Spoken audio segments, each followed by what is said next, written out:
caso de comidas muito ácidas, aí a gente tem um problema, porque aí esses dois não se harmonizam muito bem. Na verdade, os extremos, eles são muito difíceis pro vinho. Eles quase nunca conseguem se harmonizar. Amargo demais, picante demais, ácido demais, são todos bem difíceis com vinho. Então, o que acontece, por exemplo, se eu tenho uma fruta cítrica com vinho, ele vai muito ácido, ele vai... Lembra que a gente falou que a acidez diminui o ácido do vinho, mas nesse caso a quantidade de acidez dessa fruta é tão grande, ou de um vinagre, vamos pensar assim, um vinagrete, né, uma coisa assim muito ácida, é tão grande essa quantidade de acidez que ela diminui tanto a acidez do vinho, o vinho fica sem gosto, fica sem vivacidade, o vinho praticamente some na boca. Mas é claro, se na hora que você está fazendo o vinagrete você quer muito harmonizar ele com o vinho, bom, vamos lá, vamos tentar colocar uma proporção de azeite maior, sei lá, umas 5 partes de azeite para uma de vinagre,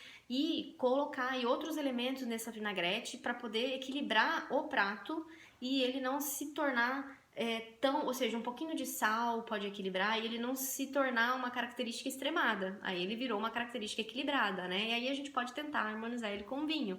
Mas nesse caso, características de extremo acidez não vão combinar com o vinho nesse caso. Então, quem ajuda nesses casos extremos são aqueles elementos neutros, aqueles ingredientes neutros que eu comentei, que são massas, arroz, alguns tubérculos também ajudam, ou seja, a mistura com eles faz com que as coisas tenham mais equilíbrio. Lógico, equilibrar também com outros gostos básicos, por exemplo, um pouquinho de doce, um pouquinho de sal, um pouquinho de amargo, enfim, tudo isso torna um equilíbrio e isso tudo faz com que o prato se torne não extremo, mas harmonizável com o vinho.